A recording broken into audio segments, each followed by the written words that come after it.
He only had $20 left to his name, barely enough to feed his own family for the rest of the week. But when Joe Morris saw the young soldier sitting outside the diner counting pocket change with tears in her eyes, he knew what he had to do. What he didn't expect was for her to reach into her worn backpack 30 minutes later and hand him a set of keys that would completely transform his life forever. What started as a simple act of kindness between strangers would become a story of second chances, hidden connections, and the kind of miracle that proves sometimes the universe has been waiting for just the right moment to change everything. Before we jump back in, tell us where you're tuning in from, and if this story touches you, make sure you're subscribed, because tomorrow, I've saved something extra special for you. The late October wind cut through downtown Millfield like a knife, sending dried leaves skittering across the cracked sidewalks and rattling the loose windows of the old storefronts that lined Maple Street. Joe Morris pulled his thin denim jacket tighter around his shoulders as he walked past the row of struggling businesses, a pawn shop with bars on the windows, a used clothing store with a flickering neon sign, and a corner market that had seen better days but still managed to stay open later than anywhere else in town. His work boots made a hollow sound against the concrete. The worn sole is so thin he could feel every crack and imperfection in the sidewalk beneath his feet. The boots had been good quality once, back when he'd first started working at the packaging warehouse on the outskirts of town. But that was over 2 years ago. Now they were held together more by duct tape and determination than by the original stitching. Joe's jeans told a similar story. Faded blue denim with patches on both knees and a small tear near the back pocket that seemed to grow a little larger each time he washed them.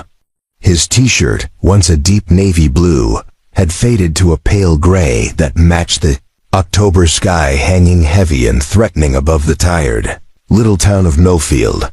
But none of his worn clothing mattered as much as the weight, or rather, the lack of weight of the wallet in his back pocket. $23.47. Joe knew the exact amount because he'd counted it 3 times that morning, hoping somehow the numbers would magically change, that somehow a few extra bills would materialize between the cracked leather folds. They hadn't. The temp agency had laid him off 2 days ago when the packaging contract ended earlier than expected. Nothing personal, Morris, the supervisor had said, not even looking up from his clipboard. Just the way business goes sometimes. We'll call you when something else comes up. Joe had nodded and walked out without arguing, because arguing wouldn't change anything, and pride didn't pay the bills. But as he'd driven home in his battered 1998 Ford pickup truck, the one with the passenger door that stuck in the heater, that only worked when it felt like it, the reality of his situation had settled over him like a lead blanket. $23.47 to last until the temp agency called with another assignment. $23.47 to keep the lights on, put gas in the truck, and feed his 8-year-old son Tommy until anything came through. Tommy, just thinking about his boy, sent a familiar mixture of love and anxiety coursing through Joe's chest.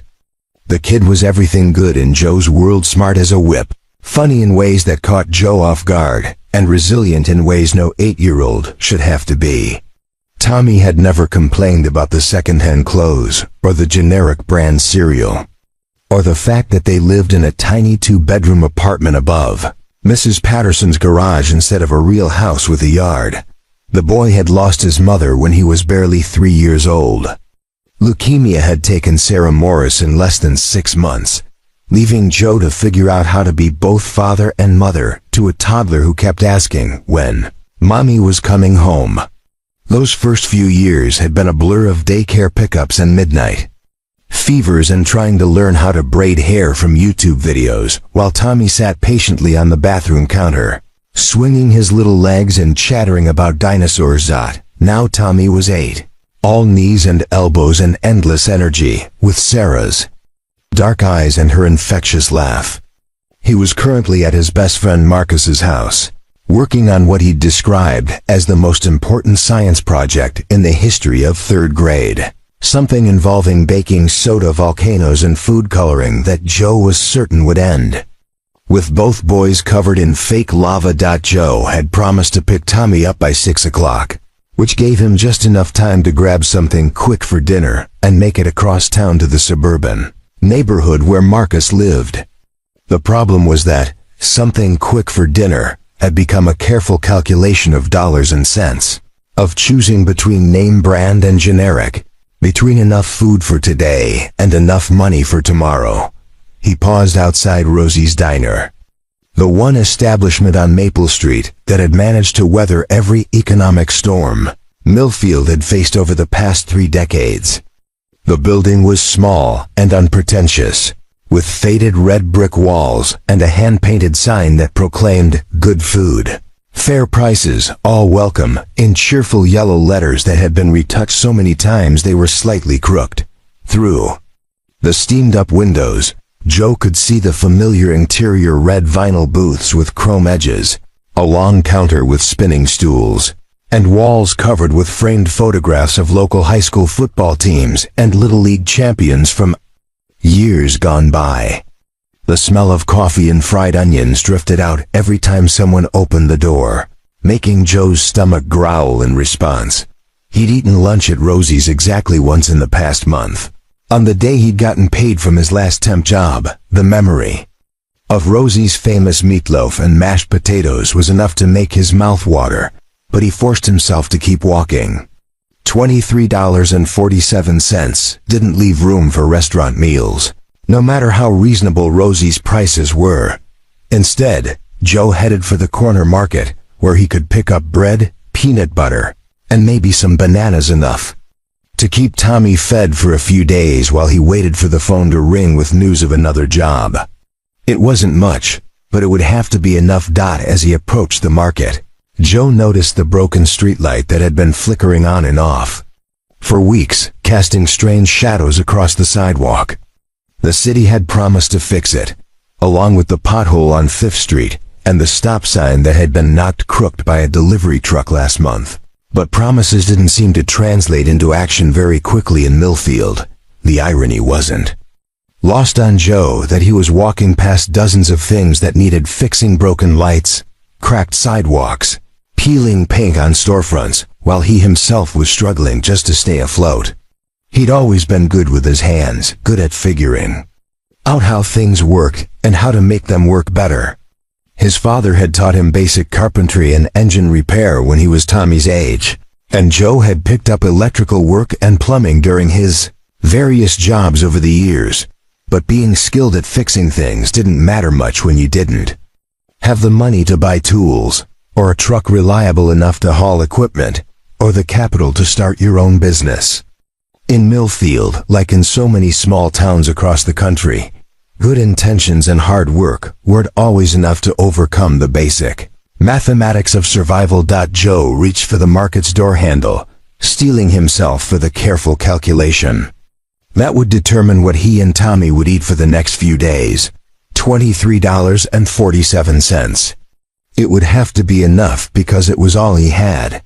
But as Joe's hand touched the cold metal of the door handle, movement in his peripheral vision made him pause.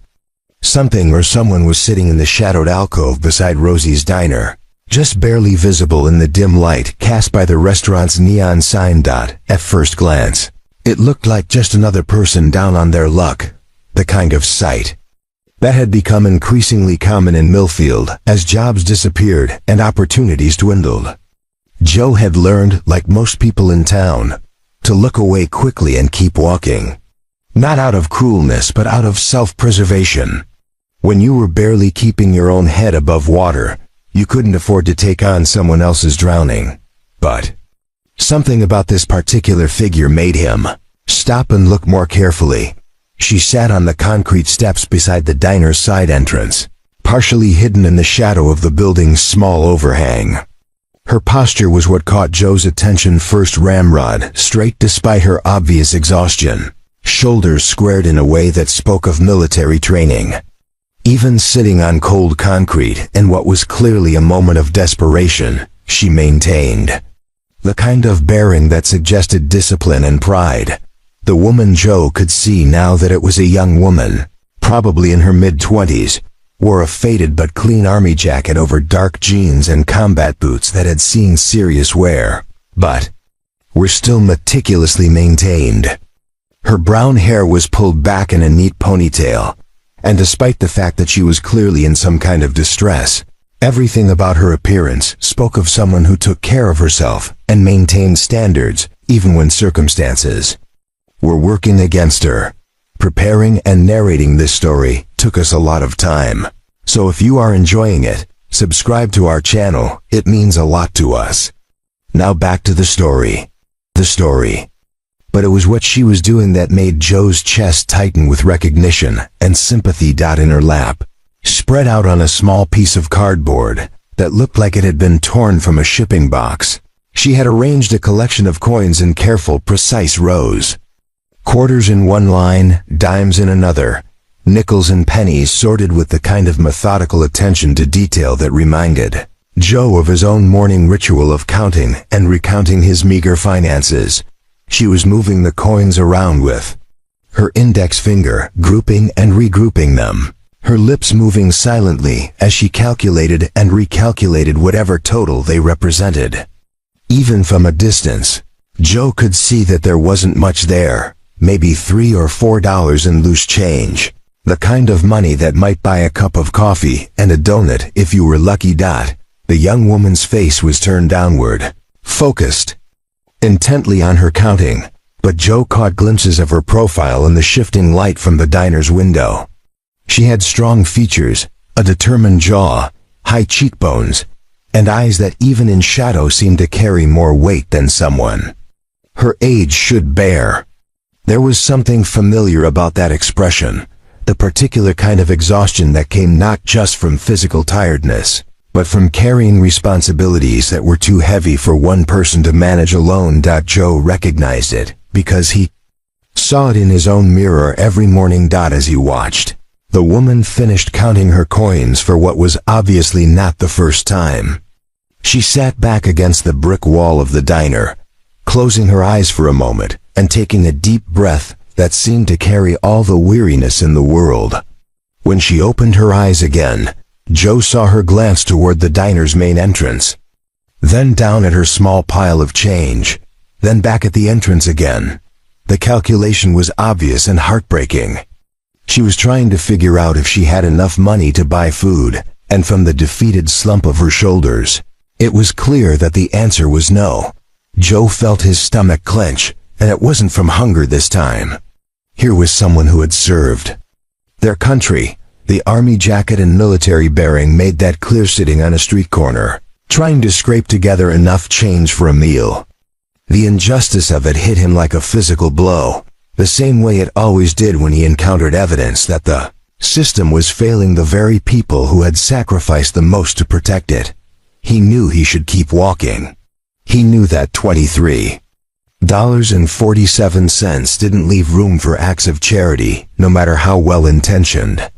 He knew that Tommy was depending on him to be practical, to be responsible, to put his son's needs ahead of impulses to help strangers. But as Joe stood there watching this young soldier count pennies in the shadow of a diner, he heard his father's voice in his memory as clearly as if the old man were standing right beside him. "Son," his father had said during one of their many talks on the front porch of the house where Joe had grown up, "there's going to come times in your life when you have to choose between what's smart and what's right. And I can't tell you which choice to make, because that's something every man has to figure out for himself. But I can tell you this, when you're lying in bed at night, replaying the day in your mind, it's not the smart choices that'll keep you awake. It's the times you had a chance to do right and chose not to." The memory was so vivid that Joe could almost smell the cigarette his father had been smoking, could almost feel the warm summer air and hear the distant sound of crickets chirping in the gathering dusk. His father had been a man of few words but strong convictions, the kind of person who measured wealth not in dollars, but in the ability to look at yourself in the mirror without flinching. Joe glanced back toward the corner market, where he'd been planning to carefully select the cheapest possible combination of bread and peanut butter to stretch his money as far as it would go. Then he looked back at the young woman, who was now carefully gathering up her coins and placing them in what looked like a small cloth pouch. She moved with the deliberate precision of someone who had learned to handle every possession as if it were precious, because for her, it was. Joe recognized that kind of careful attention to detail, the way people moved when they couldn't afford to lose anything, no matter how small. As if sensing his scrutiny, the woman looked up and caught him staring. For a moment, their eyes met across the 20 feet of sidewalk that separated them, and Joe felt something pass between them, not romantic, not even really personal, but a recognition of shared struggle, of understanding what it meant to count every penny and still come up short. Instead of looking away embarrassed or appearing annoyed at his attention, the young soldier offered him a small, tired smile. It was the kind of smile that managed to be both grateful and apologetic at the same time. Grateful for being seen as a human being rather than just another problem to be ignored, and apologetic for existing in a space where she might make other people uncomfortable. "Evening," she said softly, her voice carrying the clear diction that suggested military training but also a warmth that spoke of someone who understood the value of basic human courtesy, even in difficult circumstances. "Evening," Joe replied, taking a few steps closer. "You doing all right?" It was a stupid question, and they both knew it. Someone who was doing all right didn't sit on concrete steps outside a diner counting pocket change in the growing darkness of an October evening. But it was the kind of question that opened doors, that gave people permission to be honest about their circumstances if they chose to be. The young woman hesitated for a moment, clearly weighing her options. She could brush him off with a polite lie, maintaining her dignity by pretending everything was fine. She could ask for help directly, risking rejection and embarrassment. Or she could find some middle ground that acknowledged the reality of her situation without completely surrendering her pride. "Just trying to figure out my options," she said finally, gesturing toward the small pouch of coins. "Been a longer day than I planned for." Joe nodded, understanding the weight of words not spoken. In his experience, when someone said it had been a longer day than planned, it usually meant that plans had fallen apart entirely and they were now in survival mode, trying to figure out how to get through the next few hours. "Mind if I ask when you last ate?" Joe said, his voice gentle but direct. The question seemed to catch her off guard. She opened her mouth to respond, then closed it again, her carefully maintained composure finally showing cracks around the edges. The silence stretched between them for several heartbeats, and Joe could see the internal struggle playing out across the young woman's face.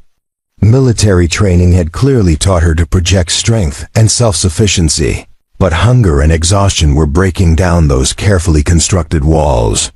Finally, she looked down at her hands and spoke so quietly that Joe had to strain to hear her. "Yesterday morning," she said. "Maybe the day before." Time gets a little fuzzy when you're traveling. The admission hit Joe like a punch to the gut. Yesterday morning. That meant she'd been without food for at least 36 hours, probably longer. He thought about Tommy, who got cranky if dinner was delayed by even an hour, and tried to imagine what it would feel like to go days without eating. Joe's hand instinctively moved toward his back pocket, where his wallet rested like a lead weight against his hip. $23.47. It wasn't much, but it was enough to buy a decent meal at Rosie's, maybe even 2 meals, if they ordered carefully, but it was also enough to keep Tommy fed for 3 days. It was gas money to get to job interviews. It was the difference between having their electricity shut off and having lights for another week. The practical part of his brain, the part that had learned to survive through 5 years of single parenthood and sporadic employment, was screaming at him to walk away, to Offer a kind word maybe, or directions to the nearest homeless shelter, but to keep his money in his pocket where it belonged. To be responsible. To think about his own family first. But there was another voice in his head, one that sounded suspiciously like his late wife Sarah.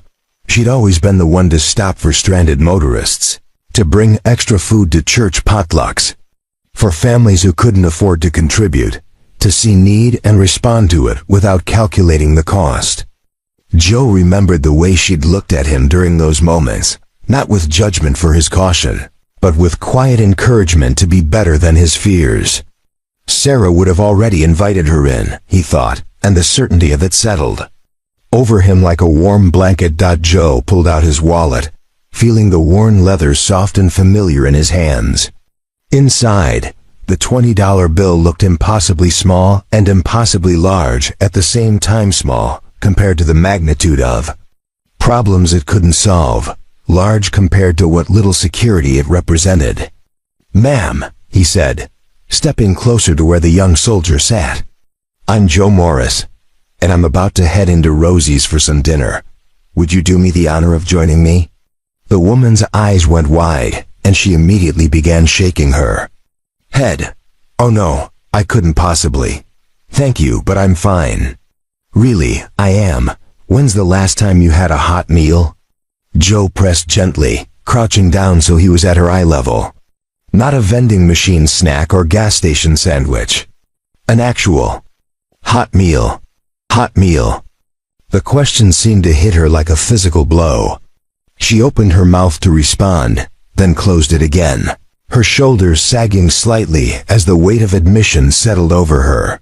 "I can't remember," she whispered, so quietly that Joe almost didn't catch the words. "Then it's settled," Joe said, extending his hand to help her up. "I'm buying you dinner, and I won't take no for an answer." "Sir, you don't understand," the woman said, her voice stronger now but tinged with desperation. "I can't pay you back. I don't have any money, and I don't know when I will, and I can't accept charity from someone who probably needs their money just as much as I do." Joe looked at her for a long moment, taking in the pride that kept her back straight, even as she sat on cold concrete, the dignity that made her refuse help even when she was clearly starving. He saw something of himself in that stubborn independence, the same fierce determination to handle problems alone that had gotten him through the worst days after Sarah's death. "What's your name?" he asked. "Autumn," she replied after a moment's hesitation. "Autumn Coleman." "Well, Autumn Coleman," Joe said, his voice taking on the same tone he used when Tommy was being particularly stubborn about taking medicine or eating vegetables. "This isn't charity. This is dinner between two people who've probably both had some hard times lately. And right now, I could use the company more than I need the money." It wasn't entirely true, he needed the money desperately, but it wasn't entirely false either. There was something about this young woman, something about the way she carried herself despite her circumstances, that reminded him of what it felt like to have hope. And he realized, somewhat to his surprise, that he'd been hungry for that. Feeling almost as much as she'd been hungry for food. Autumn studied his face for a long moment, clearly trying to read his intentions. Joe could see her weighing her options, calculating the risk of trusting a stranger against the very real need for food and basic human kindness. "I served 2 tours overseas," she said suddenly, as if offering credentials for why she deserved help. I'm not usually like this. Sitting on street corners, I mean. I'm between places right now, and things got complicated, and—" "You don't owe me your story," Joe said gently. "You just owe me the courtesy of letting me buy you a meal." He stood up and extended his hand again, more insistently this time. "Come on, Autumn Coleman. Let's get you something to eat before Rosie runs out of the good stuff." For another moment, Autumn hesitated. Then, slowly, she reached up and took his hand, allowing him to help her to her feet. Her grip was stronger than he'd expected, calloused from work but steady despite her exhaustion. As she stood, Joe got a better look at her. She was taller than he'd initially thought, probably close to 5'8", with the kind of lean build that suggested both physical fitness and too little food. Her army jacket was faded but clean, and underneath it she wore a simple gray t-shirt and jeans that had seen better days but were well maintained. Most striking were her eyes, a clear, bright green that seemed to hold depths Joe couldn't quite fathom. They were the eyes of someone who had seen things, done things, experienced life in ways that left permanent marks. But they were also kind eyes, intelligent eyes, the eyes of someone who understood the weight of the moment they were sharing. "Thank you," Autumn said, and Joe could hear the genuine gratitude in her voice. I can't tell you how much this means." "You don't have to," Joe replied, moving toward the diner's main entrance. "We've all been there, one way or another." As they approached the door, Joe felt a moment of vertigo, as if he were standing at the edge of a cliff and contemplating a jump into unknown waters. $23.47. After dinner, he'd probably have maybe $5 or $6 left. Not enough for groceries. Barely enough for gas to get Tommy to school for the rest of the week.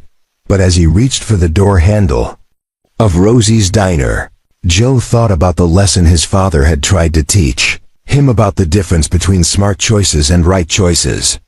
And he thought about Sarah, who had never met a hungry person she wouldn't feed or a lost soul she wouldn't try to help find their way home. Sometimes, he thought, pulling open the door and holding it for Autumn, being broke and being poor aren't the same thing.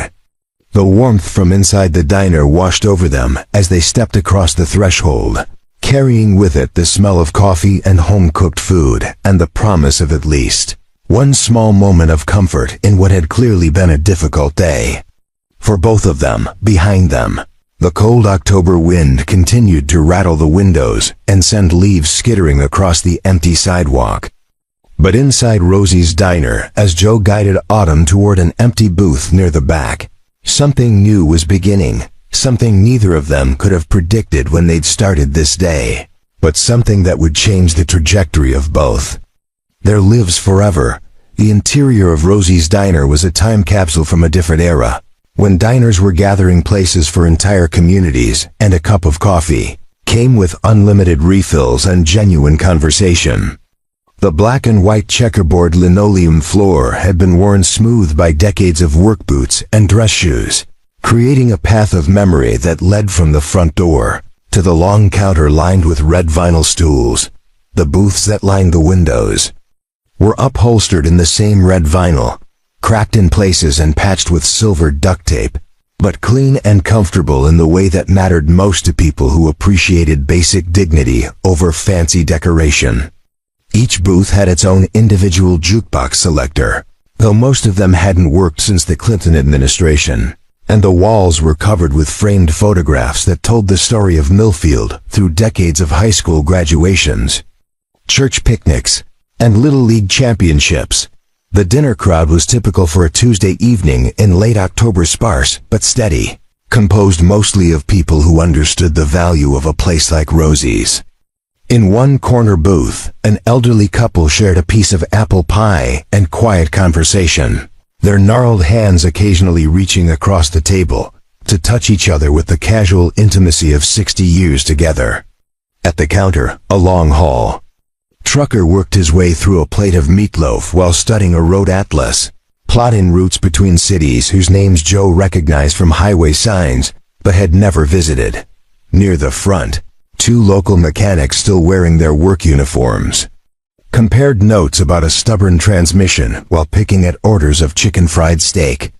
Joe recognized them both: Bobby Chun from the Sinclair station and Martinez's nephew who worked at the Ford dealership, but he didn't know them well enough for more than a nod of acknowledgement. The familiar sounds of the diner wrapped around Joe and Autumn as they settled into a booth near the back, the gentle clatter of dishes being cleared, the hiss of the coffee machine, the low murmur of conversations that had been interrupted by their arrival but were already resuming as curiosity gave way to small-town politeness. Joe chose the seat facing the front of the diner, partly from habit and partly because he could see that Autumn was scanning their surroundings with the systematic attention of someone trained to assess potential threats and escape routes.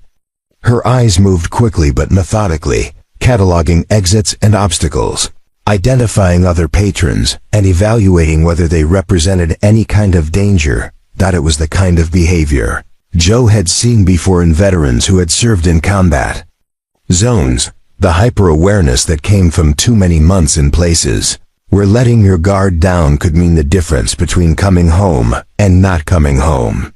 He understood it, respected it, and made no comment about it, instead focusing on making Autumn feel as safe and comfortable as possible. "You can see the whole room from here," he said quietly, settling into his seat across from her. "And there's a back exit through the kitchen if you need it." Autumn's eyes snapped to his face, surprise flickering across her features. Most civilians didn't recognize the signs of battlefield conditioning, much less accommodate them so matter-of-factly. "Force of habit," she said, her voice carrying a mixture of embarrassment and gratitude.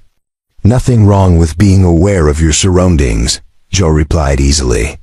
"My daddy always said a smart person knows where the doors are." The waitress who approached their table was exactly what central casting would have ordered for a small-town diner, middle-aged, practical, with the kind of no-nonsense efficiency that came from 30 years of carrying plates and pouring coffee for people who measured their tips in loose change rather than percentages. Her name tag read Dolores, and her gray hair was pulled back in a bun that suggested she had no patience for anything that might get in the way of doing her job well. "Evening, folks," Dolores said, pulling 2 menus from her apron and setting them on the table, along with 2 glasses of ice water. "First time in for both of you?" "First time for my friend here," Joe said, nodding toward Autumn. "I've been in a few times before." Dolores studied Autumn with the frank appraisal of someone who had seen every kind of customer walk through Rosie's doors over the years: flush college students celebrating good grades, farmers celebrating good harvests, families celebrating birthdays with carefully budgeted splurges, and people like Autumn, who weren't celebrating anything but were grateful for basic warmth and kindness. "Well, honey," Dolores said to Autumn, her voice carrying the maternal warmth that seemed to be a job requirement for diner waitresses, "you just let me know if you need anything explained. We do most everything from scratch here, and Rosie's been cooking the same way for 40 years, so you can't really go wrong." Autumn accepted the menu with hands that Joe noticed were steadier than they'd been outside, though she still kept her army-issue backpack close beside her in the booth.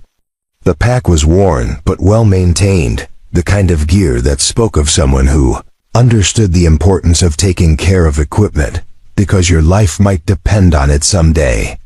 "Take your time looking things over," Joe said, opening his own menu even though he'd memorized it weeks ago. "Everything here is good, but the meatloaf is probably the best deal if you're really hungry."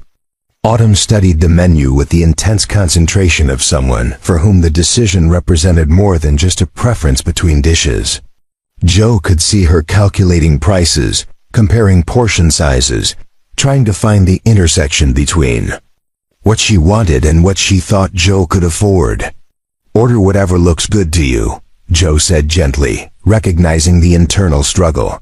"Don't worry about the price." "I can't let you spend a lot of money on me," Autumn said, looking up from the menu with eyes that were bright with unshed tears. "You don't even know me." "I know enough," Joe replied. "I know you served your country. I know you're trying to get somewhere important to you. And I know you haven't eaten in 2 days, which means you're going to order something substantial. Or I'm going to order for you." It was said with enough humor to soften the ultimatum, but Autumn could hear the steel underneath Joe's gentle tone. This was a man who was accustomed to taking care of people, who understood that sometimes kindness required a certain degree of insistence. When Dolores returned with a pot of coffee and the practiced efficiency of someone who could pour without looking, Autumn finally made her decision. "Could I have the pot roast dinner?" she asked, her voice barely above a whisper. "With the mashed potatoes and green beans?" "Excellent choice, honey," Dolores said, scribbling on her order pad. "That comes with a dinner roll and butter, and I'll make sure Rosie gives you extra gravy. And for you, sir?"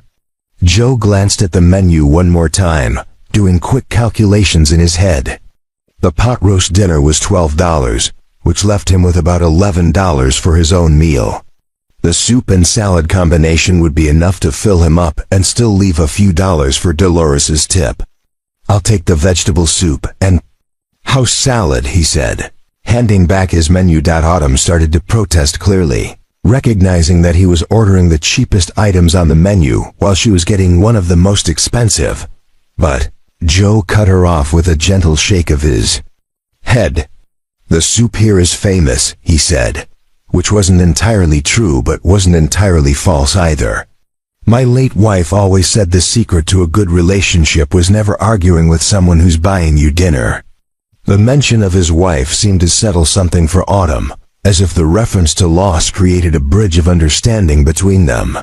She nodded and sat back in the booth, some of the tension finally leaving her shoulders as the reality of hot food and basic human kindness began to sink in.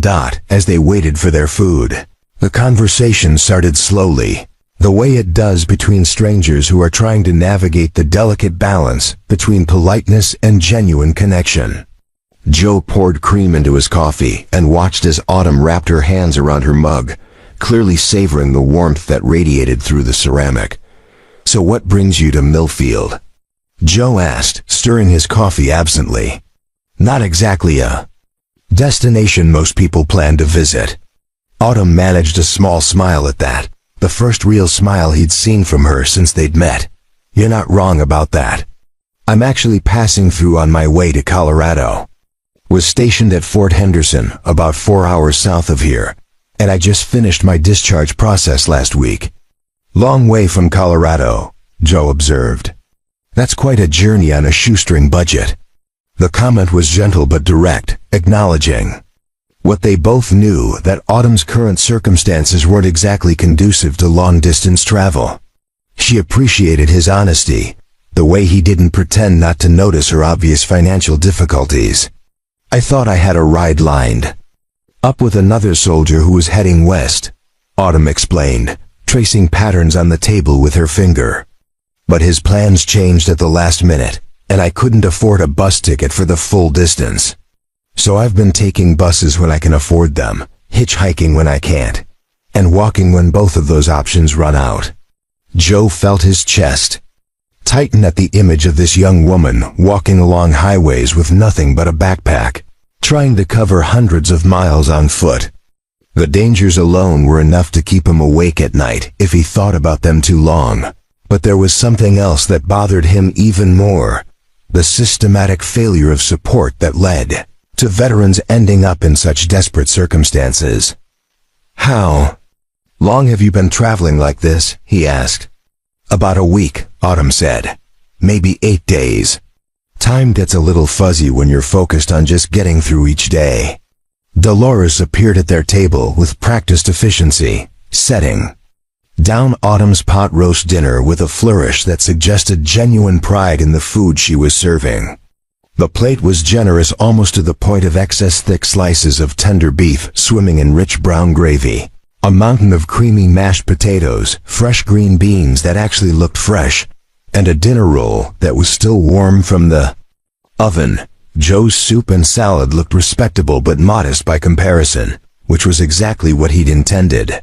He watched as Autumn stared at her plate for a moment, as if she couldn't quite believe it was real, before picking up her fork with hands that trembled slightly. The first bite seemed to hit her like a revelation. She closed her eyes briefly, chewing slowly, and Joe could see the exact moment when the reality of hot, well-prepared food registered in her system. When she opened her eyes again, they were bright with tears she was trying not to shed. "This is incredible," she said softly. "I'd forgotten what real food tastes like." "Rosie's got a gift," Joe agreed, though he was more focused on watching Autumn eat than on his own meal. There was something deeply satisfying about seeing someone who had been genuinely hungry finally getting properly fed. It reminded him of the early days with Tommy, when a simple meal could transform his son's entire mood and energy level. As Autumn worked her way through the pot roast, Joe found himself studying her more carefully. She ate with purpose but not desperation, maintaining her dignity even in the face of obvious hunger. Her mannerisms suggested education and upbringing, the kind of background that made her current circumstances all the more striking. "What about you?" Autumn asked between bites. "Born and raised in Millfield?" "Third generation," Joe confirmed. "My grandfather worked at the textile mill before it closed in the 80s. My dad drove trucks until his back gave out. And me, I work whatever jobs I can find to keep food on the table for my son." "You have a son?" Autumn's face lit up with genuine interest. "Tommy. He's 8 years old, smart as a whip, and the best thing that ever happened to me." Joe's entire demeanor shifted when he talked about his boy, the weariness falling away from his features like a curtain being pulled back. "He's at his friend's house right now, probably covered in baking soda and food coloring from some science project that's way more complicated than it needs to be." "What happened to his mother?" Autumn asked gently, then immediately looked stricken. "I'm sorry, that's none of my business." "I shouldn't have. It's all right," Joe said, holding up a hand to stop her apology. "Sarah died when Tommy was 3. Leukemia. It happened fast, 6 months from diagnosis to the end." Autumn set down her fork and looked at him with the kind of understanding that only came from personal experience with loss. "I'm so sorry, that must have been devastating." "It was," Joe said simply. "For a while there, I wasn't sure how we were going to make it. A 3-year-old asking for his mama every night. Me trying to figure out how to be both parents while dealing with medical bills and funeral expenses, and just ... everything." He paused, stirring his soup though it didn't need stirring. "But Tommy saved me, in a way. Kids have this ability to keep you focused on what matters. He needed me to get up every morning, so I got up. He needed breakfast, so I learned to cook. He needed bedtime stories, so I learned to read with voices." "Sounds like he's lucky to have you," Autumn said. "I'm the lucky one," Joe replied immediately. "He reminds me every day that there's still good in the world, still reasons to hope things can get better." Autumn nodded, understanding flickering in her eyes. "I lost my best friend in Afghanistan," she said quietly. "Sergeant Lisa Chun. We served together for 2 years. Went through basic training together, shared a tent for most of our deployment. She was ... She was like the sister I never had." Joe waited, sensing there was more to the story. "We were on a supply run when our convoy hit an IED." Autumn continued, her voice steady but distant. "I was in the lead vehicle, she was in the truck. Behind me. I walked away with some scratches and a concussion. She didn't walk away at all. The words hung in the air between them, heavy with the weight of survivor's guilt, and the particular kind of grief that came from losing someone in circumstances beyond anyone's control. "That's why you're going to Colorado?" Joe asked gently. Autumn nodded. "Lisa's parents invited me to visit her grave, to be part of a memorial service they're having on the anniversary of her death. It's been 2 years, and I haven't been able to make the trip until now. But I promised her before we deployed that if anything happened to either of us, the other one would make sure her parents knew how much she loved them." Joe felt something shift in his chest, a recognition of the depth of loyalty and love that had driven this young woman to travel hundreds of miles with almost no resources, just to keep a promise to a dead friend. "That's beautiful," he said. "Hard but beautiful." "She would have done the same for me," Autumn said simply. "Actually, she would have done it better. Lisa was always the one who remembered birthdays and called people when they were sick and made sure everyone felt included. I'm not naturally good at those things, but I'm learning." They sat in comfortable silence for a moment, each processing the weight of what the other had shared. Joe realized that what had started as a simple act of kindness, buying dinner for a hungry stranger, had become something much deeper. In the space of an hour, they had moved from being strangers to being people who understood each other's losses, who recognized the particular kind of strength it took to keep moving forward when everything you loved had been taken away. "Can I ask you something?" Autumn said, pushing the last few bites of pot roast around her plate. "Sure. Earlier, when you offered to buy me dinner, you could tell I was broke, right? But you gave me your money anyway, even though you clearly don't have much yourself. Why?" Joe considered the question, trying to find words for something he'd felt rather than thought through logically. "I guess," he said finally, "because I know what it's like to feel invisible. After Sarah died, people were very kind for a while. But eventually life moved on, and everyone went back to their own problems. There were times when I felt like Tommy, and I could disappear, and nobody would notice for weeks." He met her eyes across the table. "You weren't invisible to me tonight, Autumn. And I figured maybe that was worth $20. The silence that followed Joe's words was the kind that felt sacred, heavy with unspoken understanding, and the recognition that something significant had just passed between them. Autumn looked down at her nearly empty plate, then back up at Joe, and he could see that she was struggling to find adequate words for what his kindness had meant to her. "Thank you," she said finally, and the simple phrase carried more weight than entire speeches Joe had heard from people who used many more words to say much less. "Not just for the food, though this meal probably saved my life, but for seeing me, for treating me like a human being instead of a problem to be avoided." Joe nodded, understanding exactly what she meant. He'd been there himself in those dark months after Sarah's death, when well-meaning people would cross the street to avoid having to make awkward small talk with the widower who reminded them that terrible things could happen to good people. "We should probably head out soon," Joe said, glancing at the old clock on the diner's wall. "I promised to pick up Tommy by 6, and it's already 5:15. "Of course," Autumn said immediately, beginning to gather her backpack. "I've taken up way too much of your time already." "Actually," Joe said, the idea forming as he spoke, "would you like to come with me? Tommy's at his friend's house just across town, and I thought maybe you'd like to meet him. He's always excited to meet new people, especially if they have good stories." Autumn paused in her movements, clearly taken aback by the invitation. "Are you sure? I mean, I don't want to impose, and I probably don't look very—" "You look fine," Joe said firmly. "And Tommy's not exactly a fashion critic. Last week he insisted on wearing his Superman cape to the grocery store because he said it made the cart go faster." Despite everything, Autumn laughed a real laugh that transformed her entire face and reminded Joe that underneath the exhaustion and worry was a young woman who probably had a wonderful sense of humor when circumstances allowed for it. "If you're sure it wouldn't be a problem," she said. "I'm sure," Joe replied, standing up and pulling out his wallet to leave money for the check and tip. As he counted out the bills, most of his remaining cash, he caught Autumn watching him with an expression he couldn't quite read.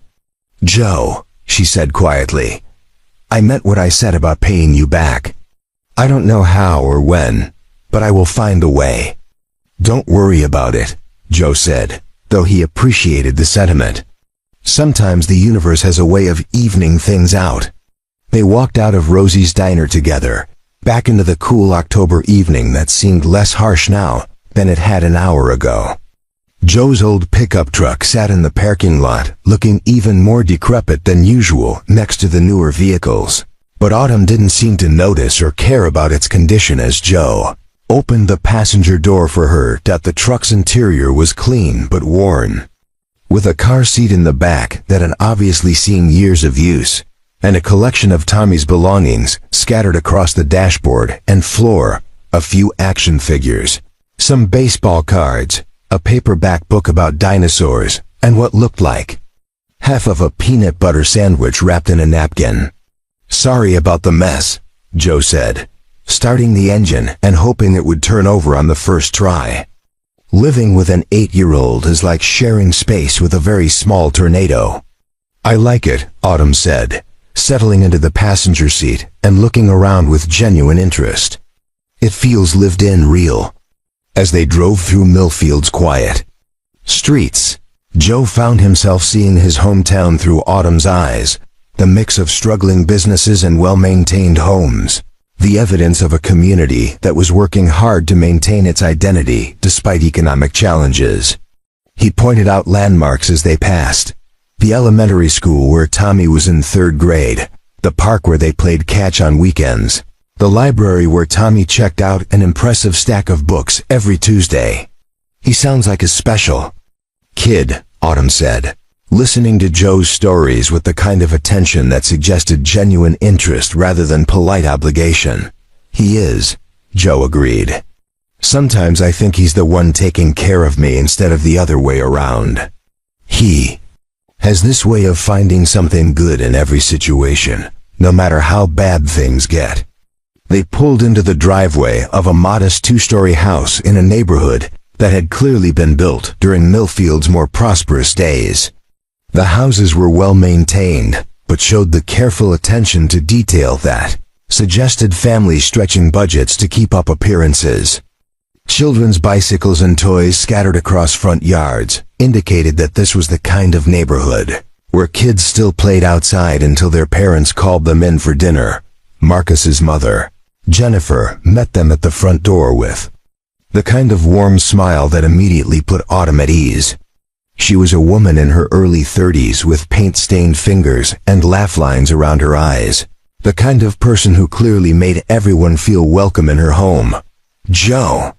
Perfect timing, Jennifer said, then paused as she noticed Autumn. I don't think we've met. I'm Jennifer Walsh. This is my friend Autumn, Joe said simply. Autumn, this is Jennifer. Her son Marcus is Tommy's partner in scientific destruction. Pleased to meet you, Autumn said, extending her hand with the kind of firm handshake that suggested military training but also genuine warmth. The boys are in the backyard, Jennifer said, leading them through a house that was clearly lived in and loved, with children's artwork on the refrigerator and family photos covering every available surface. Fair warning, they've been working on some kind of volcano project, and I think they've used every towel I own trying to clean up their experiments. Through the kitchen window, Joe could see Tommy and Marcus in the backyard, hunched over what appeared to be a cardboard mountain, covered in modeling clay. Both boys were wearing safety goggles that were far too big for their heads, and both were covered in what looked like a combination of baking soda, vinegar, and red food coloring. Tommy, Joe called through the open door. Time to clean up. Buddy, we need to head home. Tommy looked up, his face lighting up when he saw his father. But his expression shifted to curiosity when he noticed Autumn standing beside Joe. Dad, you have to see this, Tommy called, completely ignoring the instruction. To clean up. We made a volcano that actually erupts, and Marcus figured out how to make the lava different colors. That sounds very impressive, Joe said, stepping into the backyard with Autumn following. But first, I want you to meet my friend Autumn. She's a soldier. Tommy's eyes went wide with excitement. At 8 years old, soldiers ranked somewhere between superheroes and astronauts in terms of impressiveness. He pulled off his oversized safety goggles and approached Autumn with the kind of awed respect usually reserved for celebrities. A real soldier? Tommy asked. Like, with a uniform and everything? That's right, Autumn said, crouching down to Tommy's eye level with the natural ease of someone who is comfortable around children. I just finished serving in the army. Did you ever drive a tank? Tommy asked, his voice filled with wonder. I didn't drive tanks, but I worked on helicopters, Autumn replied. I was a mechanic, which means I fixed engines and made sure everything worked properly. Tommy's face lit up even brighter. You know how to fix things? That's so cool. My dad is always trying to fix our truck, but sometimes it makes weird noises anyway. Well, Autumn said with a small smile. Maybe I could take a look at it sometime and see if there's anything obvious wrong. Joe felt something warm and unexpected settle in his chest as he watched Tommy and Autumn interact. His son had always been friendly with adults, but there was something different about the way he was responding to Autumn, a kind of immediate trust and fascination that suggested he sensed something special about her. "Can you show me how the volcano works?" Autumn asked Tommy, and Joe could tell that her interest was genuine rather than the polite attention adults sometimes gave to children's projects. For the next 20 minutes, Joe watched as Tommy and Marcus demonstrated their volcanic creation while Autumn asked detailed questions about their process and offered suggestions for improvements. She treated their 8-year-old scientific endeavor with the same serious attention she might give to actual military equipment, and both boys clearly appreciated being taken seriously. "She's really good with him," Jennifer murmured to Joe as they watched the demonstration from the kitchen doorway. "Yeah," Joe agreed, feeling something he couldn't quite name as he watched Autumn help Tommy adjust the mixture for optimal eruption effect. "She really is."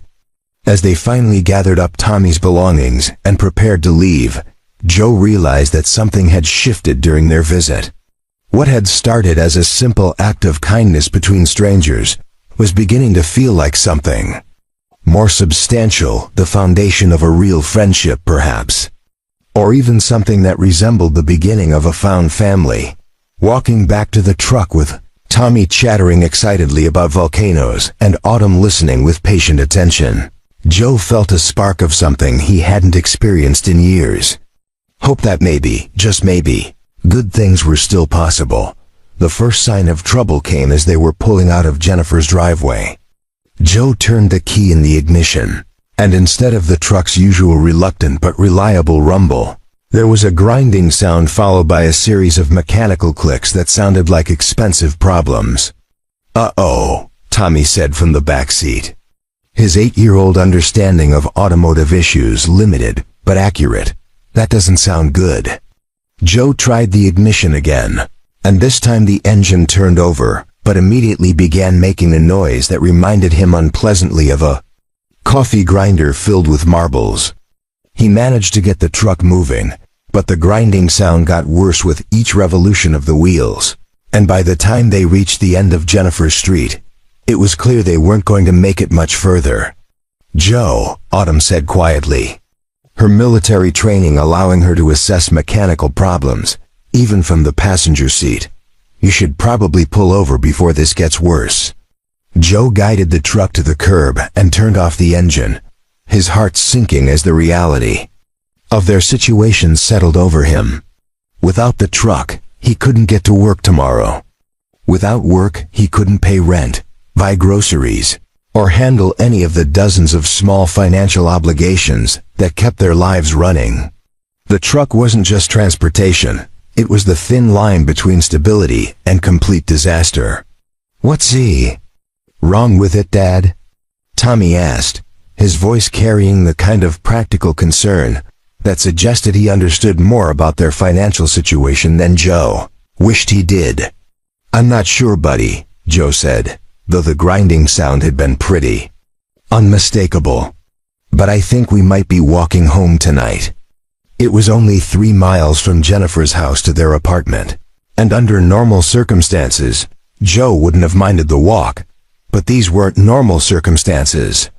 It was getting dark, Tommy was tired from his day of scientific experimentation, and Joe had just spent most of his remaining money on dinner. The idea of walking 3 miles while carrying Tommy's school backpack and science project supplies felt overwhelming in a way that had nothing to do with physical exertion, and everything to do with the weight of accumulated stress. "Can I take a look?" Autumn asked, already reaching for the door handle. "You don't have to do that," Joe said automatically. "This isn't your problem."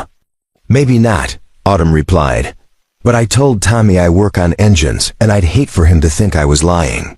She climbed out of the truck and popped the hood with the kind of confident efficiency that suggested she actually knew what she was doing. Joe and Tommy joined her at the front of the vehicle, watching as she examined the engine with the systematic attention of someone who had diagnosed mechanical problems under much more challenging circumstances than a quiet residential street in Millfield.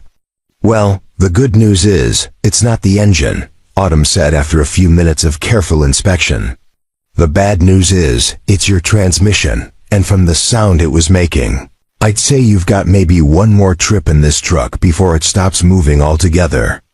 Joe felt his stomach drop.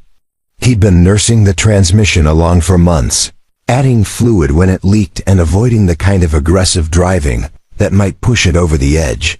But apparently his careful maintenance hadn't been enough. "How much does it cost to fix a transmission?" Tommy asked, his voice small. Joe and Autumn exchanged a look over the boy's head. They both knew the answer, and they both knew it was an amount of money that might as well have been $1 million for someone in Joe's position. "More than we have right now, buddy," Joe said gently. "But we'll figure something out." As they walked home through Millfield's quiet streets, Joe carrying Tommy piggyback for the last mile. When the boy's energy finally gave out, Joe tried to calculate their options. The temp agency might have work for him next week, but without transportation, he couldn't get to any job sites outside walking distance. He could try to borrow money for transmission repair, but the few people he knew who might have that kind of cash were dealing with their own financial challenges. The reality was stark and undeniable. Without the truck, their already precarious situation was about to become genuinely desperate. Back at their small apartment above Mrs. Patterson's garage, Joe got Tommy settled with a bath and bedtime story, while Autumn waited in their tiny living room, looking around at the space that told the story of a father and son making the best of limited resources. The furniture was secondhand but clean. The walls were decorated with Tommy's artwork and school photos, and everything was organized with the kind of careful efficiency that came from having no room for waste or clutter. When Joe emerged from Tommy's bedroom an hour later, he found Autumn sitting on their old couch, staring out the window at the dark street below.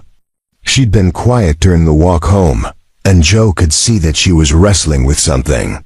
"I should probably head out," she said, standing up as he entered the room. "You've done more than enough for me already, and I don't want to be in the way when you're dealing with your truck situation." "Where are you going to go?" Joe asked. "It's past 8 o'clock, and you said yourself you don't have money for a bus ticket." Autumn shrugged, a gesture that was trying to appear casual but mostly looked lost. "I'll figure something out. Maybe find a shelter or a church that's open late." "Absolutely not," Joe said firmly. "You can take the couch tonight. We'll figure out tomorrow when tomorrow gets here." "Joe, I can't keep accepting your help," Autumn said, her voice tight with frustration. "You bought me dinner, you let me meet your son, and now you want to give me a place to sleep when you're facing your own crisis. When does it end?" Joe studied her face for a moment, seeing not just pride, but genuine distress at being unable to reciprocate the kindness she'd received. "You know what I think?" he said finally.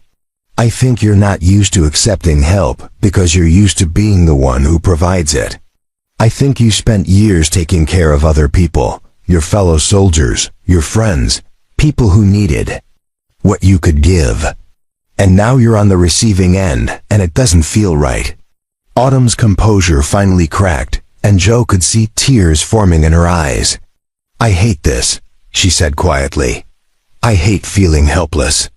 I hate having nothing to offer except gratitude. I hate that you're facing problems I can't solve when you've been nothing but kind to me. Can I tell you something?" Joe said, sitting down on the couch and gesturing for her to join him. "The night Sarah died, I came home from the hospital and found casseroles filling up our refrigerator. The neighbors had organized a meal train, and for weeks, people brought us food. At first, I was grateful. But after a while, I started to hate it. Not the food we needed the food, but the feeling of being someone's charity case." Autumn sat down beside him, listening intently. It took me a long time to understand that letting people help you isn't just about receiving, Joe continued. It's about giving them the chance to be the kind of person they want to be. Every person who brought us a casserole went home feeling like they'd done something meaningful, something that mattered. I was so focused on my own pride that I almost missed the fact that they needed the help as much as we needed the help. He looked at her directly. You want to do something for me? Let me be the kind of person who doesn't leave a friend to sleep on the street when I have a perfectly good couch. Let me be the kind of person my son can be proud of. Autumn wiped her eyes with the back of her hand, managing a small smile. When you put it like that, it seems selfish to refuse. Exactly, Joe said. It would be practically cruel. They sat in comfortable silence for a moment, the weight of the day finally settling over both of them. Outside, Millfield was settling into its quiet nighttime rhythm, and inside their small apartment, two people who had been strangers 12 hours ago were learning what it meant to trust each other with their vulnerabilities. Joe, Autumn said finally, her voice carrying a strange note that Joe couldn't quite identify. Can I ask you something? Sure. If someone offered you a chance to change your situation, I mean really change it, not just fix the immediate problem, but actually build something better, would you take it? Joe frowned, not sure where the question was leading. I guess that would depend on what the offer was, and what it would cost. What if it didn't cost you anything? Autumn asked. What if it was just an opportunity, but one that would require you to trust someone you barely know? Joe studied her face, seeing something in her expression that suggested this wasn't a hypothetical question. Autumn, he said slowly. What? Are you trying to tell me? She took a deep breath, as if preparing to jump off a cliff. I need to show you something. Autumn reached for her army backpack with hands that Joe noticed were trembling slightly. She unzipped the main compartment and carefully removed a manila envelope that had clearly been protected from the elements during her travels. The envelope was thick, official-looking, and bore the letterhead of Patterson, Williams and Associates, attorneys at law. Remember when I said I was traveling to Colorado to visit my friend's grave? Autumn said, setting the envelope on the coffee table between them. That was true, but it wasn't the whole truth. Joe watched as she opened the envelope and pulled out what appeared to be legal documents, along with something that made his breath catch in his throat, a set of keys. Attached to a simple keychain that read, Coleman's Automotive. 3 months ago, I got a call from a lawyer here in Millfield, Autumn continued, her voice steady but quiet. He told me that my great-aunt Martha had passed away and left me something in her will. I'd never even met Aunt Martha. There was some kind of family falling out before I was born, but apparently she'd been following my military service through newspaper clippings and letters my mother sent her. She held up the keys, and they caught the light from the table lamp, gleaming like small promises. She left me her house and her business, Autumn said. Coleman's Automotive Repair, right here in Millfield. The lawyer said it's been closed since. She got sick 6 months ago, but everything is still there, all the equipment, all the tools, even the customer records. Joe stared at the keys, then at Autumn, trying to process what she was telling him. You own an auto repair shop? Technically, yes, but I've been too scared to actually claim it. Autumn's voice cracked slightly. I've been carrying these keys for almost 2 weeks, sleeping rough because I was terrified to use them. What if the lawyer made a mistake? What if I get there and it's not real? What if I can't handle running a business? She looked up at Joe, tears forming in her eyes.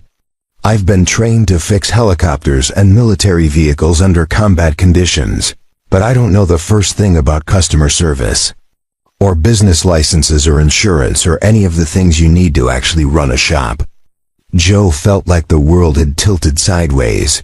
Here was this woman he'd met just hours ago, who he'd bought dinner for with his last $20, and she was telling him she owned the solution to not just his immediate transportation crisis, but potentially his entire financial situation. "Autumn," he said carefully, "are you saying what I think you're saying?" She took a shaky breath. "When your truck broke down tonight, and you talked about not being able to work without transportation, and Tommy asked about the cost of transmission repair, I realized that maybe this isn't just coincidence. Maybe this is the universe trying to tell us something." She pulled out additional documents from the envelope, what looked like property deeds, business licenses, and inventory lists. "The shop is fully equipped, Joe. According to these papers, it has hydraulic lifts, a full tool inventory, diagnostic equipment, even a small office with a computer. And there's a 2-bedroom apartment upstairs that Aunt Martha used to rent out for extra income." Joe's mind was racing, trying to understand the implications of what she was showing him. "What are you proposing?" "Partnership," Autumn said, the word hanging in the air between them like a bridge across an impossible chasm. "You handle the business side, customer relations, scheduling, local connections, all the things I don't know how to do. I handle the technical repairs, the heavy mechanical work, the parts ordering. We split everything 50-50. Joe stared at her, overwhelmed by the magnitude of what she was suggesting. "Autumn, that's incredible, but we just met. You don't know anything about me beyond what I've told you in one evening." "I know you gave a hungry stranger your last $20, she replied immediately. "I know you're raising a son by yourself and doing whatever work you can find to keep him fed and housed. I know you wanted to be a teacher, which tells me you're intelligent and care about helping people." She leaned forward, her eyes bright with something that looked like hope mixed with desperation. "But most importantly, I know that when you saw someone in need, you didn't hesitate to help, even when it cost you everything you had. That tells me more about your character than a dozen references or background checks ever could." Joe felt his head spinning. The offer was everything he'd never dared to dream of: stable work, the chance to use skills he'd been developing for years, an opportunity to build something real instead of just surviving from paycheck to paycheck. But it was also terrifying in its scope and implications. "Why me?" he asked. "You could find an experienced mechanic, someone who actually knows the automotive business." "Because experienced mechanics already have jobs," Autumn said. "And because most of them wouldn't understand what it's like to count every penny, to worry about whether there's enough money for groceries, to feel like you're one crisis away from losing everything you've worked for." She gestured around their small apartment, taking in the evidence of Joe's careful management of limited resources. "You've kept your family together, kept your son happy and healthy, maintained your dignity and kindness even when things got tough. Those aren't skills you learn in technical school, Joe. Those are the kind of character traits that can't be taught." Joe stood up and walked to the window, looking out at the dark street where his broken-down truck sat like a symbol of everything that had gone wrong in his life lately.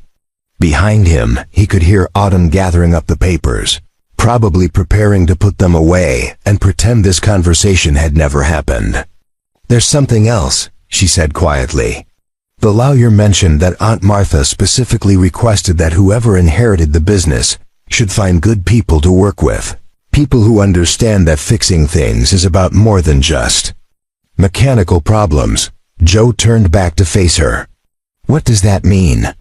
"I think," Autumn said, holding up the keys again, "it means she would have liked you." For a long moment, they stared at each other across the small living room, both understanding that they were standing at a crossroads that would determine the direction of their lives. Joe thought about Tommy, asleep in the next room, and about the security and stability that a successful business could provide. He thought about his own skills and interests, about how much he'd always enjoyed the puzzle-solving aspect of mechanical work, but mostly, he thought about the woman sitting on his couch, who had traveled hundreds of miles with almost no resources to honor a promise to a dead friend, who had been carrying the keys to a new life, but had been too afraid to use them alone. "Can I see the shop?" he asked finally. Autumn's face lit up with a mixture of relief and excitement. "You mean tonight?" "I mean right now," Joe said, reaching for his jacket. "If we're going to do this, if we're really going to trust each other with something this big, then I want to see what we're getting into." As they prepared to leave the apartment, stepping out into the cool October night that had already changed their lives in ways neither of them could have predicted, Joe felt something he hadn't experienced in years, the thrilling, terrifying sensation of possibility stretching out before him like an open road.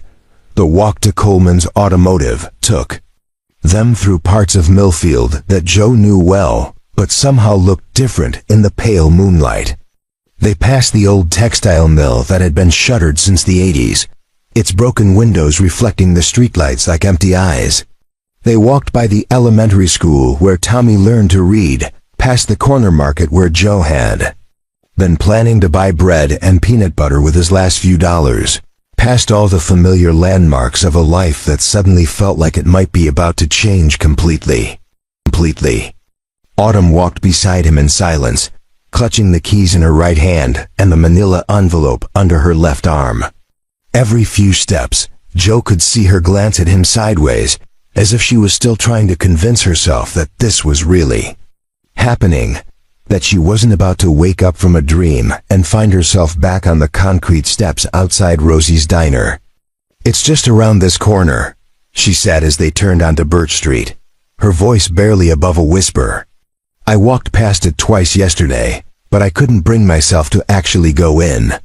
Birch Street was part of Millfield's original commercial district, a stretch of two-story brick buildings that had housed everything from hardware stores to barbershops to small manufacturing businesses back when the town's economy was robust enough to support such enterprises.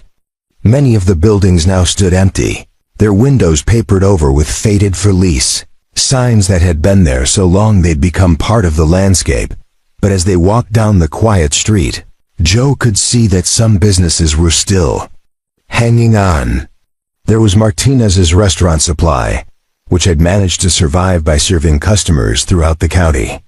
There was Chun's Laundromat, which stayed busy because many of the older apartment buildings in town didn't have their own facilities. And there, halfway down the block, was a building that looked different from the others, maintained, cared for, with a sign above the front door that read, "Coleman's Automotive Repair," in neat, professional lettering, even in the dim light from the street lamps. Joe could see that the building was solid, well constructed, the kind of place that had been built to last. The large bay doors that would accommodate vehicles were closed, but they looked to be in good condition. The windows were clean, and there was no evidence of the neglect or vandalism that had claimed some of the other empty buildings on the street. "She kept it up, even when she got sick," Autumn said, following Joe's gaze. "The lawyer said she hired someone to maintain the building and keep the equipment in working order, even after she had to stop operating the business." They stood on the sidewalk for a moment, both of them staring at the building that represented such different things to each of them. For Autumn, it was a connection to a family member she'd never known, a legacy she wasn't sure she deserved. For Joe, it was the possibility of everything he'd never dared to hope for: meaningful work, financial stability, the chance to build something lasting for Tommy's future. "Are you ready?" Autumn asked, holding up the keys. Joe nodded, though he wasn't sure ready was the right word for what he was feeling. Hopeful, maybe. Terrified, definitely. But ready implied a level of preparation that he wasn't sure anyone could have for a moment like this. Autumn walked to the front door and inserted the key with hands that shook only slightly. The lock turned smoothly, and the door opened with a soft click that sounded surprisingly loud in the quiet night. She reached inside and found the light switch, and suddenly the interior of Coleman's Automotive was revealed in all its surprising glory. Joe stepped inside and immediately felt his breath catch in his throat. The shop was immaculate, organized with the kind of systematic precision that spoke of someone who understood that efficiency and safety went hand in hand. Two hydraulic lifts dominated the main work area, both looking to be in excellent condition. Along the walls, pegboards held tools arranged in perfect order, every wrench and socket in its designated place. Diagnostic equipment that Joe recognized, but had never had the chance to use, sat on rolling carts, clean and well-maintained. "This is incredible," Joe breathed, walking slowly through the space and taking in details that confirmed what the paperwork had promised. This wasn't just a garage where someone had tinkered with cars as a hobby. This was a professional operation, equipped to handle everything from basic maintenance to complex engine rebuilds. "There's more," Autumn said, leading him toward the back of the shop. "The office is through here, and the apartment is upstairs." The office was small but efficiently laid out, with a desk, filing cabinets, and a computer that looked to be only a few years old. The walls were covered with charts showing parts diagrams and maintenance schedules, and a large calendar hung beside the desk with appointments marked in neat handwriting that ended abruptly in April, presumably when Martha Coleman had become too ill to continue working. "She was still taking appointments right up until the end," Autumn said, following Joe's gaze to the calendar. "The lawyer said she loved this place, loved helping people keep their cars running so they could get to work and take care of their families." Joe felt something tighten in his chest at that description. It was exactly the kind of work he'd always imagined doing if he'd had the resources to start his own business, work that mattered, that helped people solve real problems in their daily lives. "Can we see the apartment?" he asked. They climbed a narrow staircase at the back of the office, emerging into a living space that was modest but comfortable. 2 bedrooms, a full kitchen, a living room with windows that looked out over Birch Street. The furniture was dated, but well-maintained, and everything was clean and ready for occupancy. "The lawyer said Aunt Martha rented this out for years," Autumn explained as they walked through the rooms. "It was steady income that helped keep the business afloat during slow periods." Joe stood in the larger bedroom, looking out the window at the view of Millfield's quiet streets, and tried to imagine what it would be like to live here with Tommy. The boy would have his own room for the first time since Sarah died. They'd have a real kitchen where Joe could cook proper meals instead of relying on whatever could be heated up quickly after long days at temporary jobs. Most importantly, they'd have stability, the kind of security that came from owning something real instead of constantly worrying about the next paycheck. "Joe," Autumn said quietly from the doorway, "I need you to understand something. This isn't just me offering you a job. If we do this, if we become partners, it means we're trusting each other with everything we have. Your future, Tommy's future. My entire inheritance from someone I never even met. That's not a decision anyone should make lightly." Joe turned to face her, seeing in her expression the same mixture of hope and terror that he was feeling. She was right, of course. What they were contemplating was enormous, life-changing in ways that couldn't be undone if things went wrong. "What are you most afraid of?" he asked. Autumn was quiet for a long moment, considering the question. "I'm afraid that I'm not who she thought I was," she said finally. "Aunt Martha left this to me based on newspaper clippings and letters from my mother. She never met me, never saw how I handle stress or conflict or failure. What if I'm not capable of running a business? What if I let her down? And what if you're exactly who she hoped you'd be?" Joe countered. "What if she left this to you because she saw something in those newspaper clippings that told her you were someone who could be trusted with something this important?" They walked back downstairs together, through the office and into the main shop area, where the tools and equipment waited in silent readiness for someone to bring them back to life. "What about you?" Autumn asked. "What scares you about this?" Joe looked around the shop, taking in the evidence of all the work that could be done here, all the problems that could be solved, all the people who could be helped. "I'm afraid that I want this too much," he said honestly. "I'm afraid that I'll convince myself it's a good idea because I need it to be, not because it actually is." "But you do want it," Autumn said. "It wasn't a question." "More than I've wanted anything in years," Joe admitted. Not just for me, but for Tommy. I want him to grow up seeing that it's possible to build something meaningful, something that lasts. I want him to understand that work can be about more than just survival. Autumn nodded, understanding flickering in her eyes. Lisa, my friend who died, she used to say that the best decisions weren't the safe ones or the smart ones. They were the ones that scared you but felt right anyway. They stood in the center of the shop, surrounded by all the possibilities that Martha Coleman's legacy represented, both of them understanding that they were at a crossroads that would determine the course of their lives. If we do this, Joe said slowly, if we really become partners, we'll need to be completely honest with each other. About money, about decisions, about problems when they come up. And they will come up. I know, Autumn said. Business partnerships fail all the time, especially when they're between people who don't really know each other. But they also succeed, Joe pointed out.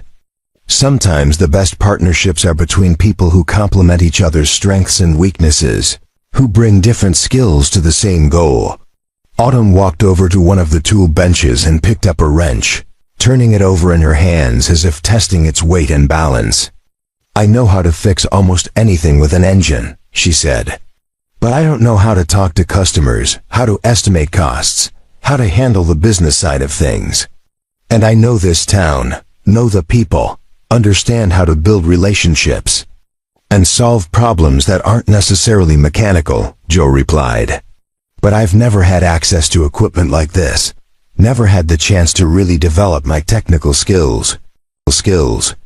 They looked at each other across the shop, both of them understanding that what they were really discussing wasn't just a business partnership but a leap of faith in each other and in the possibility that two broken people could build something whole together.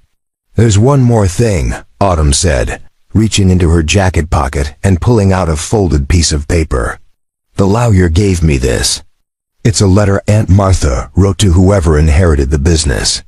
She handed the paper to Joe, who unfolded it carefully. The handwriting was neat but shaky, obviously written by someone who was seriously ill but determined to communicate something important. To whoever reads this, the letter began. I hope you understand that Coleman's Automotive was never just about fixing cars. It was about fixing the things that keep people moving forward in their lives. Cars break down, but so do dreams and hopes and plans. Sometimes the most important repair work happens in the conversation, while the actual mechanical work is being done. I hope you'll remember that the people who come here aren't just customers, they're neighbors who trust you with something they depend on. Take care of them, and they'll take care of you. And remember that the best work happens when good people work together. Don't try to do everything alone. Find partners you can trust, people who share your values and your commitment to doing things right. The tools and equipment will serve you well, but it's the people you work with who will determine whether this place becomes just a business or something more meaningful. Good luck, and thank you for carrying this forward. Joe finished reading and looked up to find Autumn watching him intently. She would have liked you, Autumn said softly. How can you be sure? Because, Autumn said, taking the letter back and folding it carefully, you're exactly the kind of person she was hoping would help carry this forward. Joe walked over to one of the hydraulic lifts and ran his hand along the metal frame, feeling the solid reality of it under his palm. Everything he'd dreamed of was here, waiting for someone brave enough to claim it. Okay, he said, the word coming out more quietly than he'd intended. Okay?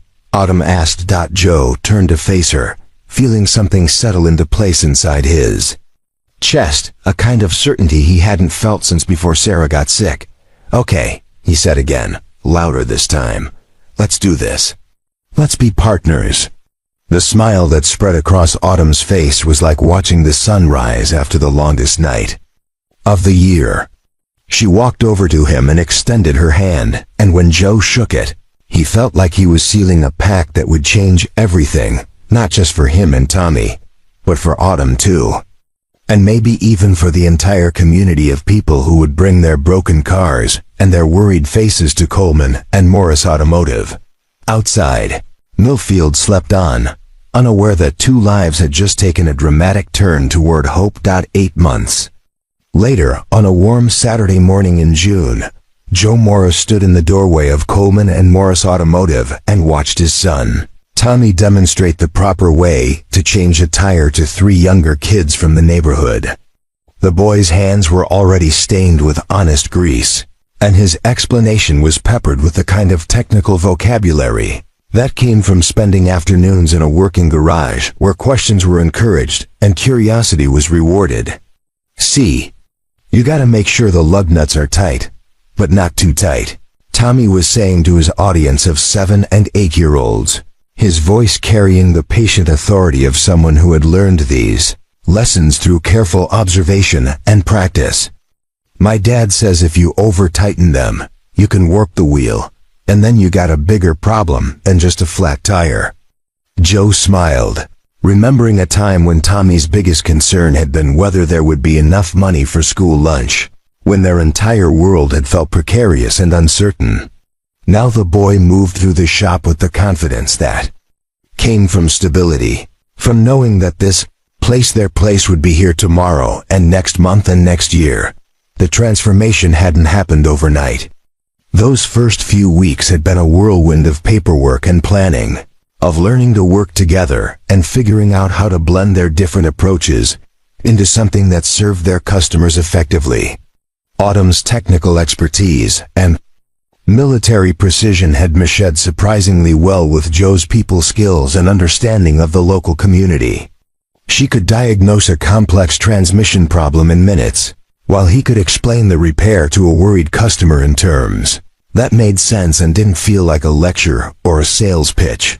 Their first customer had been Mrs. Henderson, an elderly widow whose ancient Buick had been making concerning noises for months.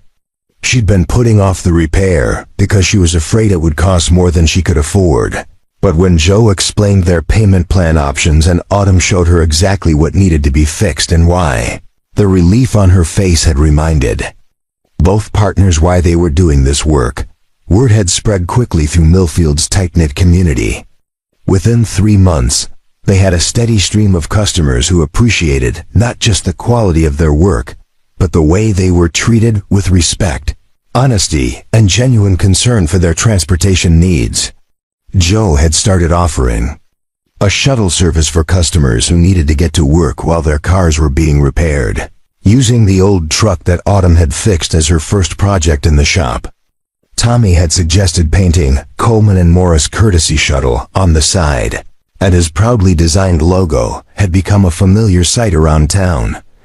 The apartment above the shop had become a real home for Joe and Tommy, with a kitchen where they cooked actual meals together and a living room where Tommy could spread out his homework while Joe worked on business paperwork in the evenings. Tommy's bedroom was decorated with posters of race cars and spacecraft, and his bookshelf was filled with stories about adventures and heroes, and the kinds of dreams that seemed possible when you weren't worried about whether there would be money for rent next month. Autumn had moved into a small house just 3 blocks away, close enough to walk to work, but far enough to maintain her independence. She'd kept the apartment available for rental income, which had proven to be wise since a young teacher named Sarah Kim had moved to Millfield to work at the elementary school and needed affordable housing close to downtown. The business had grown beyond their most optimistic projections. They'd hired Bobby Chun part-time to help with the increasing workload, and Jennifer Walsh had started handling their bookkeeping and scheduling. What had begun as a desperate partnership between 2 strangers had evolved into a genuine community business that employed local people and served local needs. But more than the financial success, what Joe treasured most was the way their partnership had deepened into real friendship. Autumn had dinner with them twice a week, and Tommy had started calling her Aunt Autumn without being prompted by anyone. She'd taught him basic mechanical skills and listened to his school presentations, and in return, he'd helped her learn to navigate the social complexities of small-town life that had sometimes puzzled someone accustomed to the more straightforward hierarchies of military service. On holidays and birthdays, they'd started including Jennifer and Marcus and Bobby and his family, creating the kind of chosen family that formed naturally around shared work and mutual respect. Tommy now had what he'd never had before, a stable community of adults who cared about his welfare and took interest in his education and development. Joe was pulled from his reflections by the sound of a car pulling into the parking lot with the distinctive wheeze of an engine that was working harder than it should. Through the open bay doors, he could see a beat-up sedan that looked like it had seen better days several years ago. The driver who emerged was a young woman, probably in her early 20s, wearing scrubs that suggested she worked in healthcare. Her face carried the particular expression of someone dealing with car trouble on a limited budget, frustrated, worried, and trying to calculate how much financial disaster this might represent. "Excuse me," she called toward the shop, her voice tentative but hopeful. "Are you open? My car's been making weird noises, and I'm afraid it's going to break down completely." Joe walked over to greet her, noting the way she glanced nervously at the diagnostic equipment and tool displays, clearly trying to estimate costs she probably couldn't afford. "I'm Joe Morris," he said, extending his hand with the same easy warmth that had become his trademark with nervous customers. "This is my shop, and we're definitely open. What kind of noises are we talking about?" "Grinding mostly," the young woman said, shaking his hand gratefully. "Especially when I try to brake. I work at the nursing home outside town, and I can't afford to miss shifts, but I'm terrified this thing is going to leave me stranded somewhere." Joe heard footsteps behind him and turned to see Autumn emerging from under the hood of a pickup truck they'd been servicing, wiping her hands on a shop towel. Her hair was pulled back in its usual practical ponytail, and her work clothes were clean but showed the evidence of a morning spent solving other people's problems. "Sounds like brake pads," Autumn said, joining the conversation with the direct but friendly manner that had made her popular with customers who appreciated straight talk. "Mind if I take a listen?" As Autumn conducted her preliminary assessment of the brake system, Joe found himself thinking about the evening 8 months ago, when he'd encountered a hungry soldier outside Rosie's diner and made the decision to spend his last $20 on a stranger's dinner. That choice had seemed enormous at the time, risky in ways that his practical mind had warned against. But what he understood now was that the real risk had been in not acting, in allowing fear and caution to override the instinct to help someone in need. Every good thing that had happened since the partnership with Autumn, the stability for Tommy, the success of their business, the community they'd built had grown from that single moment of choosing kindness over self-protection. "Good news." Autumn called from where she was examining the brake system. "It's definitely the pads, but the rotors look fine. We can have you fixed up in about an hour, and it won't cost you more than $60. The relief on the young woman's face was immediate and profound. "Really? I was afraid it was going to be hundreds of dollars." "Not this time," Joe said with a smile. "And if money's tight, we can work out a payment plan. The important thing is getting you back on the road safely." As they moved the sedan into the shop and began the repair work, Joe watched Autumn explain the process to their customer with the same patient thoroughness she brought to every job. This was what Martha Coleman had meant in her letter about fixing more than just mechanical problems. They weren't just replacing brake pads. They were giving this young woman the security of knowing her car was reliable, the confidence that she could get to work and back without fear of breakdown, the peace of mind that came from dealing with people who treated her fairly. Tommy appeared at Joe's elbow, having finished his tire-changing demonstration and now curious about the new arrival. "Dad, can I help with the brake job?" he asked, his voice carrying the eager enthusiasm of someone who genuinely loved learning new skills. "If it's okay with Ms." Joe looked questioningly at their customer. "Rebecca," she said. "Rebecca Martinez. And I'd love to see how it's done." I don't know anything about cars, but I figure I should probably learn some basics. For the next hour, the shop was filled with the sounds of productive work and easy conversation. Autumn walked Rebecca and Tommy through each step of the brake pad replacement, explaining not just what she was doing, but why it mattered and how to recognize the warning signs before problems became emergencies. Joe handled the paperwork and called to check on the status of parts they were expecting for other jobs, but mostly he just enjoyed watching his partner and his son share their knowledge with someone who needed it. When the work was finished and Rebecca was preparing to leave, she paused at the front door of the shop and turned back to face them. "I just want you to know," she said, her voice thick with emotion, "this place is special. I've been to other auto shops where they made me feel stupid for not knowing anything about cars, or where I felt like they were trying to take advantage of me because I'm young and female. But you all treated me like family." After Rebecca drove away, her car running smoothly and quietly, Joe found himself standing in the same doorway where he'd watched Tommy's tire demonstration earlier. The late afternoon sun was slanting through the windows, casting long shadows across the shop floor where tools were already being organized for Monday's work. Autumn joined him, leaning against the doorframe and surveying their domain with the satisfaction of someone who had found her place in the world. "You know what I realized today?" she said. "What's that?" 8 months ago, I was sitting on concrete steps outside a diner, counting pocket change and trying to figure out how I was going to eat. I had everything I needed to change my life in my backpack, but I was too scared to use it. She gestured toward the shop where Tommy was carefully organizing wrenches according to size, his young face serious with concentration. "But you weren't too scared to help a stranger, even when it meant giving away money you couldn't afford to lose. And that choice, your choice to see me as someone worth helping instead of someone to avoid, that's what made all of this possible." Joe thought about that night, about the moment when he decided to trust his instincts over his fears, to choose generosity over caution.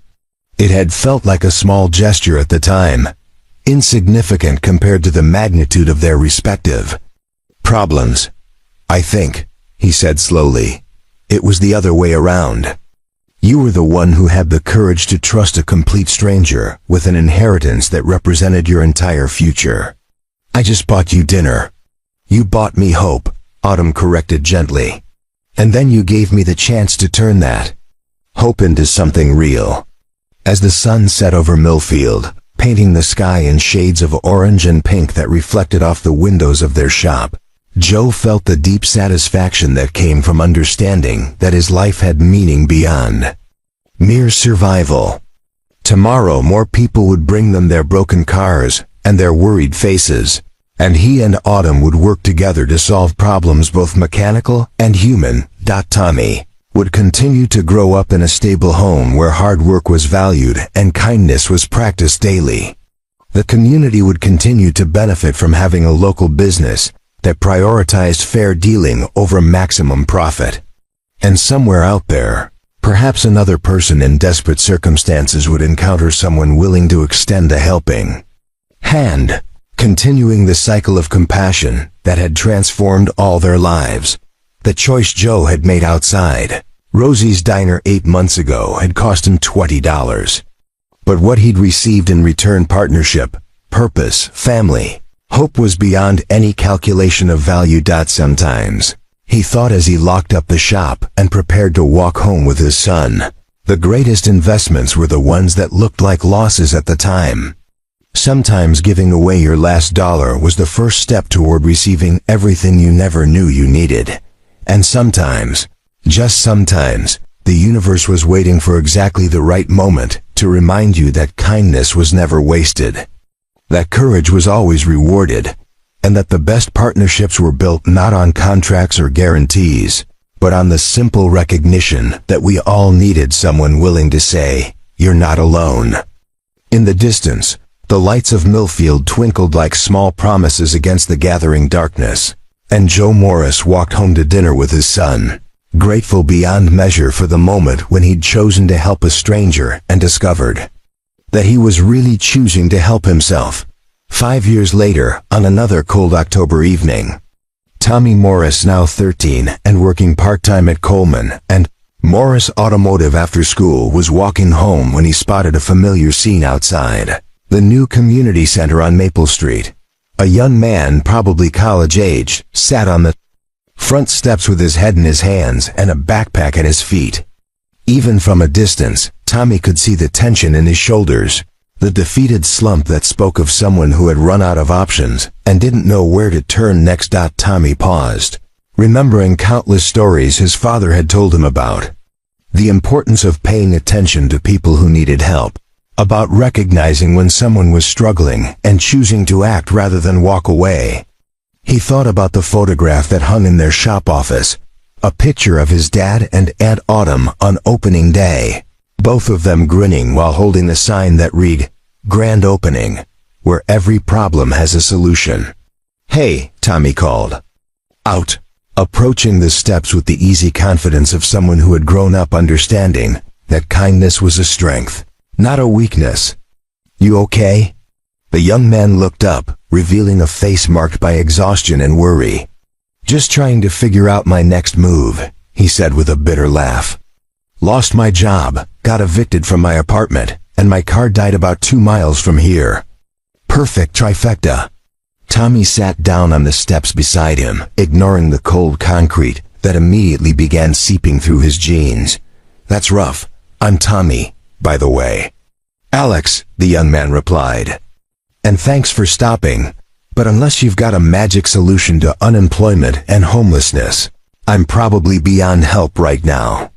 Tommy grinned, the same kind of smile that his father used when he was about to surprise someone with unexpected good news.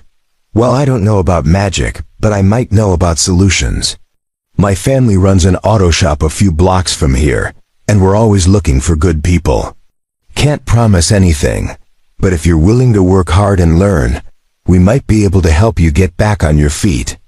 Alex stared at him, clearly not believing that help could appear so simply, so unexpectedly. "Why would you do that? You don't even know me."